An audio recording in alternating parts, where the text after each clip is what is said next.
Hey guys, and welcome back. Today, we're going to be talking about the Azure Synapse link for SQL. Synapse link for SQL is an integration link that you can configure between your SQL Server 2022 sources or your Azure SQL database sources and configure them to point to a dedicated SQL pool inside of your Synapse Analytics workspace. Once this link is actually configured, it's going to provide you with an easy mechanism to replicate your operational data into a dedicated SQL pool. The replication that takes place is based on the change feed feature. So as you have changes that takes place in your source systems, that data will then be replicated in near real time to the dedicated SQL pool. The benefit for using this link is that it's going to provide you with a near real-time replication that you can then utilize for your analytical purposes, machine learning purposes, or your business intelligence purposes.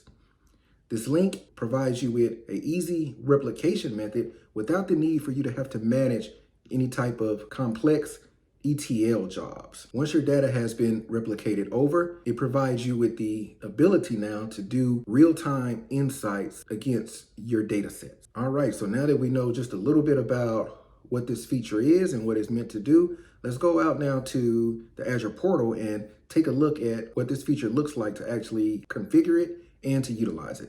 See you over there.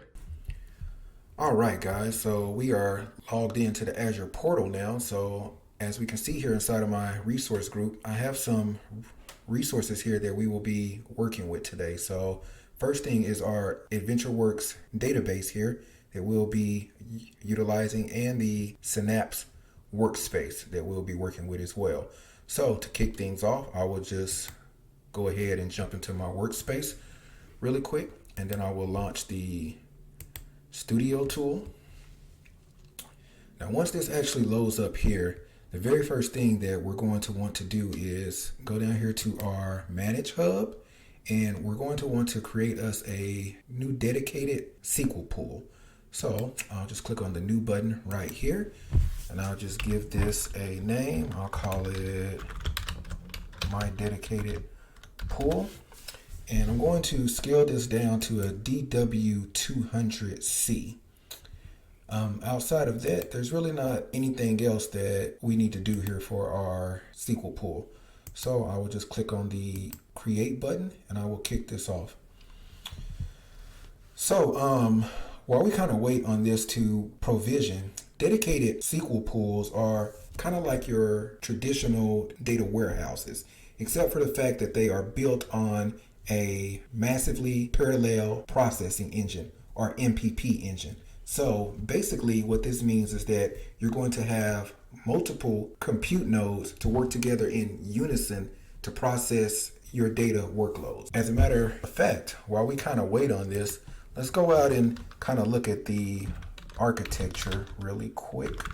Let's go Synapse dedicated pool architecture, and we'll look at the first link here. So you can kind of see from here that what we're getting is we're going to have a control node, and this is going to be the brains of the engine here. So basically your users and or your application would actually talk to the control node, and then your control node would pass off requests to the actual compute nodes. The compute nodes here will work together in unison to process the data that you have stored inside of your storage services here.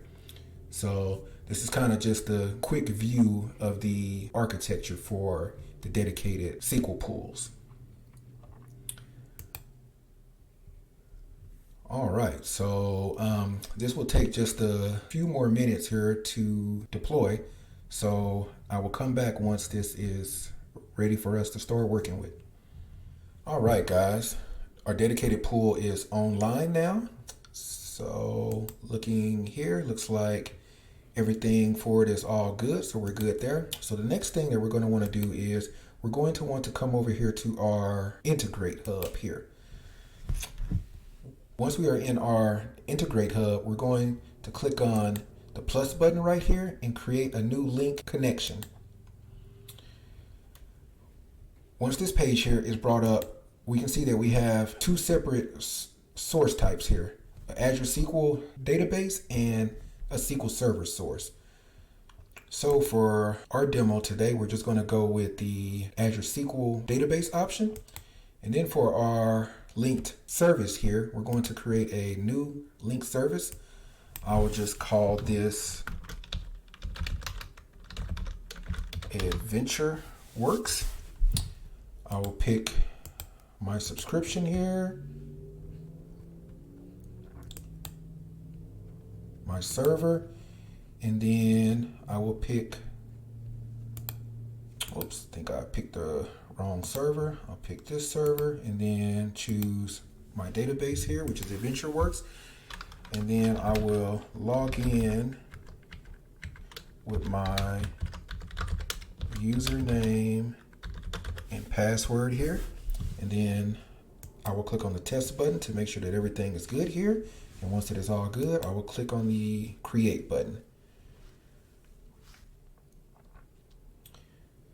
All right, so once that process is done, we can see that we can now see a list here of my tables that are inside of my Azure SQL database. The one thing that you would notice here is that there are some tables here that has this little warning icon right here. And basically, the text that's right next to it will give you a good overview of what the particular warning is. So for our customer table right here, it basically says that table columns that are using a nvarchar data type cannot be replicated over. So just some things to kind of note here about certain warnings that may be displayed for you here. But for our purposes, we're going to go ahead and choose the customer table, and then we'll choose just a few more tables here. We'll pick our bill version table, we'll copy over our error log table, customer address table, and sales order detail table. And then we're going to hit the continue button here. On the next page here, we're going to need to choose our dedicated SQL pool. So we will choose the one that we just made, hit the continue button, and then we're going to need to give this a link. I'll just call this AdventureWorks link. And then we need to choose a core count. So basically what the core count is this is going to be the number of compute resources that is utilized to replicate your data sets. So you can see the different options for it down here. I would recommend that you start out with only 2 vCores and then just kind of monitor things to see how it performs and then adjust this setting as needed. So I will leave that at 2.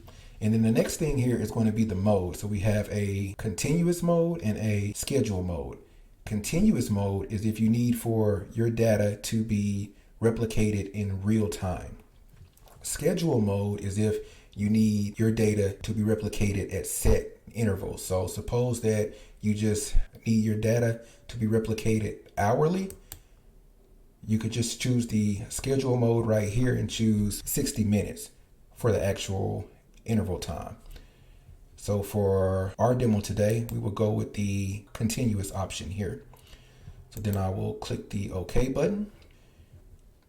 And then the next thing here is, and I'll just get rid of the properties pane real quick, but we're brought to a page here where we can configure the target table names, the distribution types, and the type of indexes that we have. And just to give us just a little bit more room, I'll minimize that. So we can kind of see here, our customer table will be utilizing the round robin distribution type with the clustered column store index type here. So distribution types, we have our round robin type, replicated, and a hash table. So I will just leave everything as is, and we will publish our changes right here. And then once the publishing process is done, I will start up my link so that we can start to replicate our data sets over. So this will take just a little bit of time, so I will come back once this is ready for us.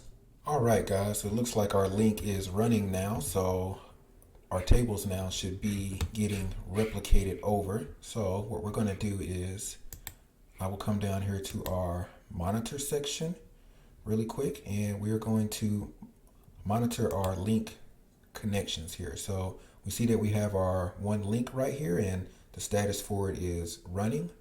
We can click on the link right here to see more detail. So we can see that all of our tables here are currently replicating except for one table, which is still waiting on the snapshot process to take place. And then we can look over here some to the right, and we can see the number of process rows that has taken place. So the next thing that we're going to do is we're going to look at the data hub over here. And I will just do a quick refresh so that our new database that we have is populated here, my dedicated pool, and then tables right here. And let's just look at our customer table. So I'm just going to right click, do a new SQL script, and select the top 100 rows. And just like that, we can see that our data has all been replicated over here now. So one last thing that I'll display real quick, just to make sure that our replication actually is working, I'm going to modify our query here just a little bit. And I'm going to say, we're going to select all from the customer table where, let's go, customer ID is equal to 1. Then we're going to look at this one customer right here. And we can see that customer number 1 belongs to a motorcycle store. One more thing that I want to point out for you real quick. And what I'm going to do real quick is I'm going to jump back into my source database here. And then I'm just going to connect to my source database here.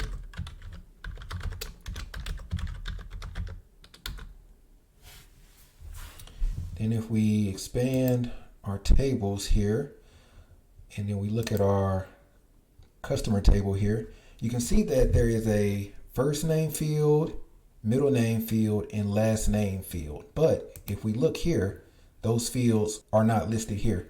The reason is because those particular fields are in varchar fields. And remember, we cannot replicate in varchar fields. So what I want to do now is I want to pull up that one row that we were just looking at on the replicated version, and we can see the data for it right here. So we see the first name, Orlando NG, and the company name is a motorcycle store. So what I want to do now is I'm going to do a quick update here. And what I'm going to do is I'm going to update the company name and make it now a bicycle store. So I will just run this statement, and then we will jump back over here. And then if I run this statement again, pretty soon we should see that this is going to change to a bicycle store. So I'll give this just a few seconds. And then when I run it once more, we can see that the data change has now been replicated, and it now says a bicycle store. All right, guys, well, that is the end of our presentation for today. So don't forget to hit that like button and subscribe to the channel so that you can see new videos as they are released. Until next time, guys, peace.